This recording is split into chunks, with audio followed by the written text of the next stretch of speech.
O que você carrega é maior do que você é. Às vezes você não se acha capaz de cumprir o propósito e o chamado que você tem em Cristo, porque você pensa, caramba, eu não sou tudo isso que Jesus diz que eu sou. Eu não sou tudo isso que as pessoas esperam de mim, ou que eu esperava, com que eu me cobro. Às vezes você se cobra demais. Mas o rumo profético que tem para você hoje é, se você permitir, Deus vai te dar unção. E essa unção que você carrega é maior do que você mesma. O que diferencia uma mulher madura de uma menina imatura, ou um homem maduro de um menino, de um moleque imaturo, insensato, é saber, é ter consciência do que carrega. Já ouviram falar, quando uma pessoa é mãe, isso tem a ver com a palavra de hoje. Você geralmente pergunta, ou quando é pai também, o que mudou depois que o fulaninho nasceu? A pessoa responde, tudo. Por que muda tudo? Porque antes a pessoa, às vezes, não todos os casos, mas às vezes a pessoa não dava nada por si mesma. A pessoa dizia, não, até se acontecer alguma coisa comigo, é porque Deus quis, tá tudo certo. A pessoa nem se cuidava muito. Mas aí quando vê aquela coisinha linda, carrega no braço aquela coisinha linda, a pessoa passa a se dar um valor que não dava antes. Porque a pessoa passa, cara, se eu for embora dessa vida, se acontecer alguma coisa comigo, quem vai cuidar dessa coisa maravilhosa que eu tô carregando?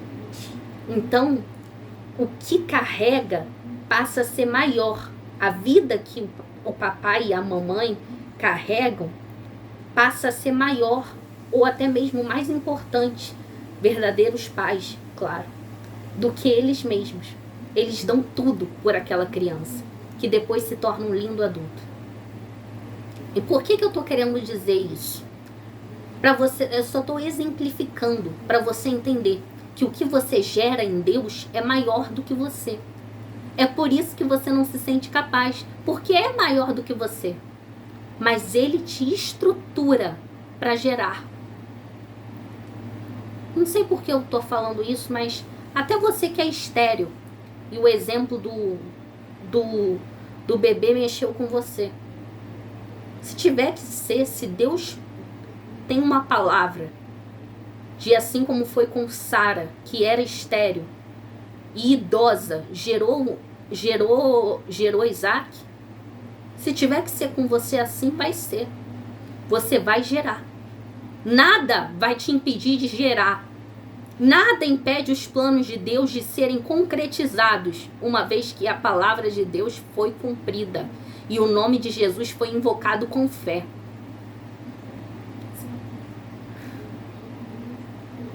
Deus faz paralítico andar. Eu ainda creio em um Deus que ressuscita mortos. Eu ainda creio em um Deus que as pessoas dizem tá tudo acabado. E Ele traz a esperança novamente.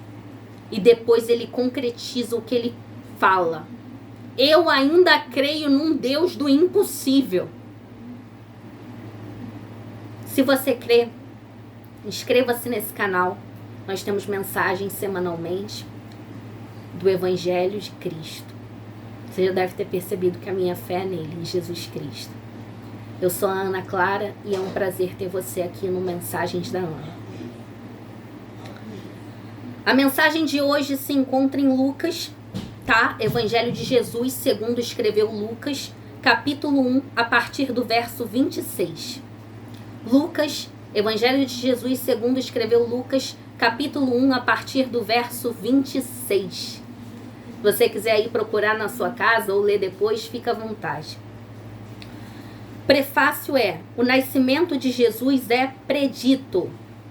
Ou seja, há uma predileção do nascimento do nosso mestre. O nascimento de Jesus é anunciado, é predito. E o anúncio foi assim: no 6º mês, Deus enviou o anjo Gabriel a Nazaré, cidade da Galileia, e a uma virgem prometida em casamento a um certo homem chamado José, descendente de Davi. O nome da virgem era Maria. E o anjo, aproximando-se dela, disse: Alegre-se, agraciada, o Senhor está com você. Maria ficou perturbada com essas palavras, pensando no que poderia significar essa saudação. Mas o anjo lhe disse: Não tenha medo, Maria. Você foi agraciada por Deus. Você ficará grávida e dará à luz a um filho, e lhe porá o nome de Jesus. Ele será grande e será chamado Filho do Altíssimo. O Senhor Deus lhe dará o trono de seu pai Davi, e ele reinará para sempre sobre o povo de Jacó. O seu reino jamais terá fim. E perguntou Maria ao anjo: Como acontecerá isso, já que eu sou virgem? E o anjo respondeu: O Espírito Santo virá sobre você. O poder do Altíssimo a cobrirá com a sua sombra. Assim, aquele que há de nascer será chamado Santo, Filho de Deus. Também Isabel, sua parenta, terá um filho na velhice, aquela que diziam ser estéril, já que está em seu 6º mês de gestação, pois nada é impossível para Deus. E respondeu Maria: Sou serva do Senhor, que aconteça comigo conforme a tua palavra. Vamos ler somente até aqui. Essa é uma das passagens mais lindas da Bíblia. Eu sou suspeita para falar isso, porque eu quase sempre falo isso, seja qual for a passagem. Mas essa passagem, quando o anjo Gabriel, que é conhecido como um anjo de boas novas, pois ele sempre vem trazer uma boa notícia. O anjo Gabriel visita Maria não para uma boa notícia, mas ao meu ver uma excelente notícia. O anjo Gabriel visita Maria, aquela que veio a ser mãe do nosso Salvador, e ele visita com o propósito de anunciar que ela ficará grávida.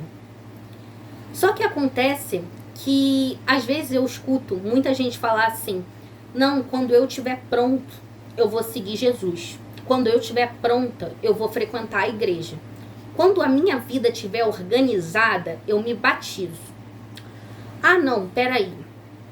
Quando eu vou começar a levar a minha vida profissional a sério, procurar um rumo, quando eu estiver pronto. Agora é muito cedo, eu não tô pronta, não me sinto pronta, eu não me sinto pronta, e blá, blá, blá, blá, blá, porque eu não tô pronto, eu não tenho estrutura. Só que deixa eu te contar um segredo. Deus não chama aqueles que estão prontos. Deus chama os disponíveis para prepará-los e capacitá-los para a boa obra. Sabe aquela velha frase que a sua avó já falou para você? Deus não escolhe os capacitados, ele capacita os escolhidos. É a mais pura verdade. Você não está pronto e nem vai estar. Você só precisa de uma palavra na sua vida. Você só precisa buscar a Deus. Pois Jesus disse: sem mim nada podeis fazer. Ah, que eu quero largar um vício tal primeiro. Tá bom, tenta largar sozinho só para você ver. Tenta largar sozinha a vida errada. Tenta largar aquela moça, aquele rapaz. Vai conseguir não. Sem mim nada podeis fazer. Sem o mestre, não tem como. Por isso ele disse: vinde a mim como estás. E por que eu estou falando isso? Porque isso tem tudo a ver com Maria. Maria não tinha circunstâncias favoráveis à palavra que veio a ela. Primeiro, veio uma palavra para ela dizendo que ela ia engravidar, certo? E ela era virgem. E para completar, ela estava noiva de José, da linhagem de Davi. Mas José era um homem bom, era um homem justo. Só que a gente vivia numa época onde, quando uma moça estava prometida a casamento, se essa moça aparece grávida, aquilo não era encarado assim até hoje. Se duas pessoas estão se consagrando e a menina é virgem e aparece grávida, todo mundo vai estranhar. Imagina naquela época, que Maria era uma mocinha. José provavelmente devia ser mais velho, mas Maria ela engravidou de Jesus muito jovem, porque naquela época as moças se casavam mais jovens. Então Maria, uma mocinha, mas de uma maturidade espiritual inabalável, Maria recebe a notícia: olha, você vai engravidar, você vai dar à luz a um filho. E ela fica pensando naquilo, e ela tenta entender: não, mas eu sou virgem. Ela com certeza pensou: eu estou prometida em casamento a um moço, eu vou contar essa história para ele, ele vai achar outra coisa, ele não vai acreditar que foi porque o anjo me visitou. Então, assim, a circunstância de Maria era favorável para ela engravidar naquele momento? Ela estava correndo risco de perder o casamento dela. Ela ia mudar a vida toda dela. Porque, como eu falei anteriormente, quando você é mãe, quando você é pai, muda tudo. Quando você é mãe, quando você é pai de Jesus, imagina, do Messias. Então mudou muita coisa.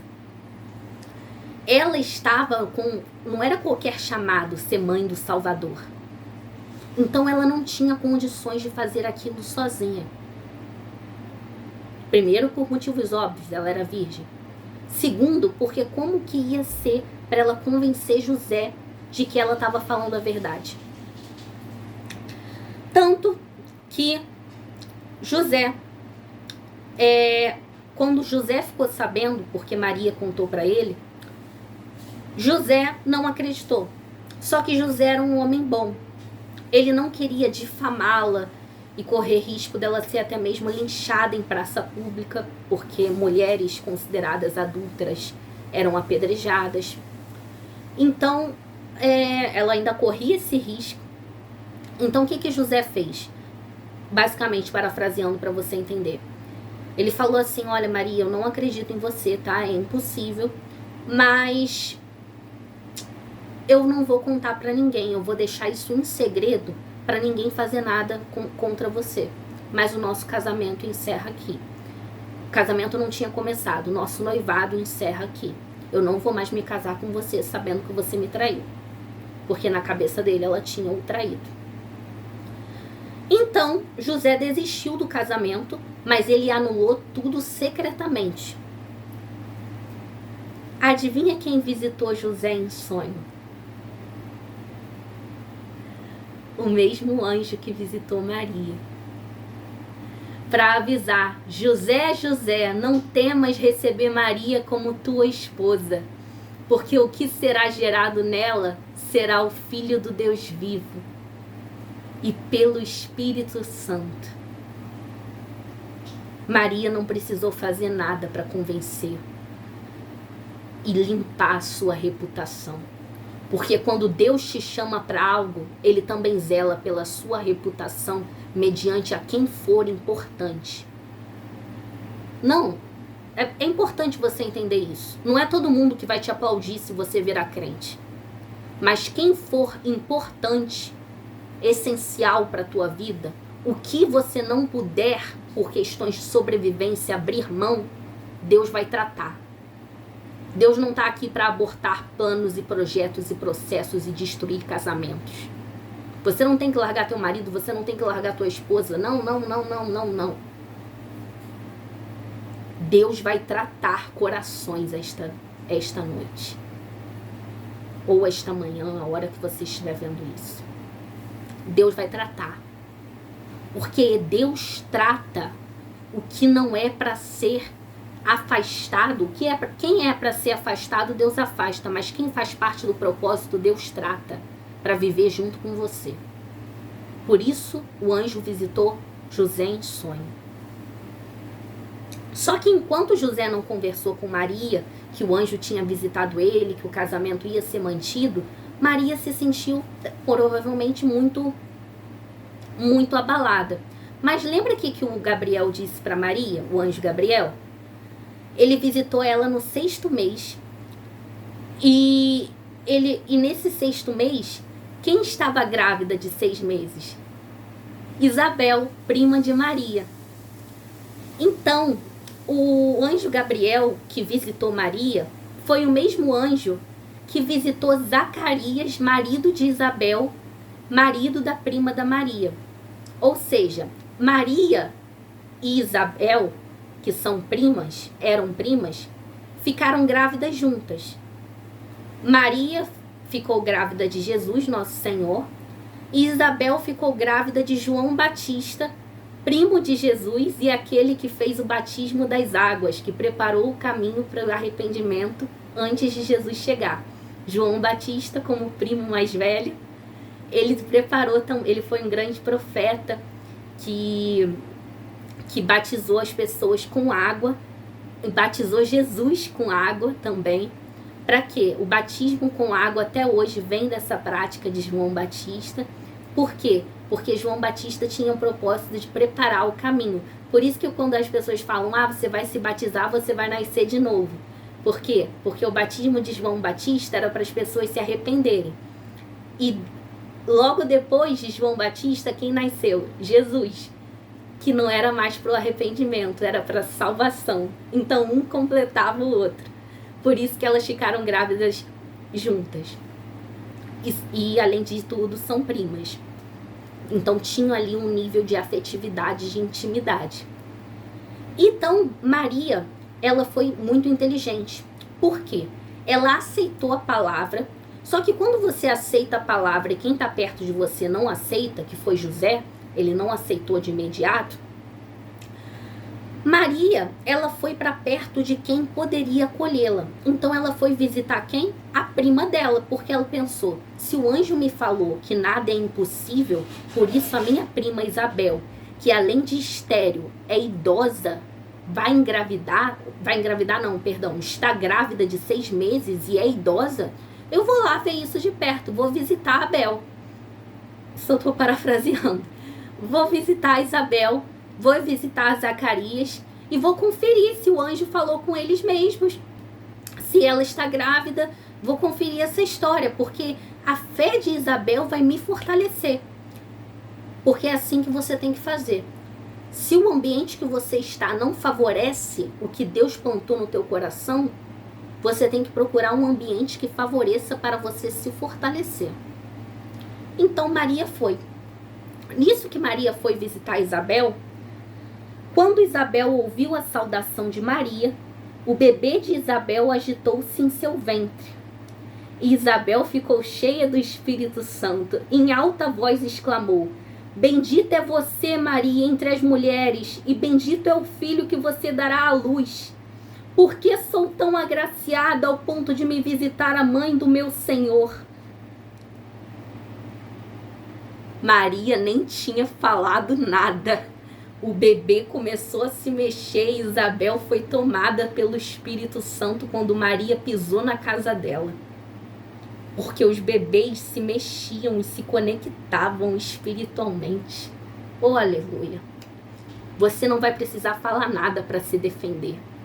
O que você carrega vai favorecer você e vai fazer um mover do Espírito Santo no ambiente que você estiver. O que você carrega que é maior que você, a unção de Cristo que é maior que você, vai abrir a porta de ambientes e de saudações que você jamais imaginou receber. Maria era uma jovem comum, uma menina, e uma idosa, uma anciã, está chamando ela de agraciada, dizendo que ela é honrada por recebê-la na casa dela. Mas por quê? Porque era Maria, prima dela? Bem mais nova que ela, inclusive. Naquela época tinha a questão dos anciãos serem mais sábios, mais dignos de respeito. Então Maria era tão novinha. Por que Isabel estava tão se sentindo honrada e privilegiada? Porque não era Maria, prima dela. Era Maria, mãe do Salvador. Então não era quem Maria era, que devia ser também, segundo a Bíblia, uma pessoa maravilhosa. Mas era o que Maria carregava. Ela podia ser a simples Maria, pobrezinha, humilde, que teve que ter o filho Jesus numa manjedoura, mas ela carregava o rei na barriga, literalmente. Tem gente que acha que carrega, Maria carregava. Então o que eu tô querendo dizer para você o que eu tô querendo dizer para você é que você pode não aparentar ser muita coisa. Segundo você mesmo, você pode se analisar e pensar, não, mas eu tenho uma vida muito humilde, não, mas eu sou muito simples, não, mas comigo não vai acontecer porque as circunstâncias não foram favoráveis comigo. Eu recebi um diagnóstico de esterilidade, eu recebi um diagnóstico de câncer, o meu diagnóstico é que eu nunca mais vou poder botar o pé no chão direito e andar normalmente. O meu diagnóstico é que essa dor vai doer a vida toda. O meu diagnóstico é que essa depressão eu vou ter que tomar esse remédio a vida toda e essa depressão nunca vai ser curada. O meu diagnóstico é horrível. Ah, não, mas você não tem noção do que eu fiz. E você? Você tem noção de quem você carrega? O Espírito Santo pode habitar em você e você carregar a presença de Deus na tua vida. Você pode não ser nada e nem ninguém. Mas com o Espírito Santo, você é um filho de Deus vivo. E Jesus tem grandes obras para serem realizadas na sua vida. Tão somente creia. E você vai ver a manifestação da glória de Deus. Em nome de Jesus, receba essa palavra, comente seu testemunho. Compartilhe com quem você achar que precisa ouvi-la.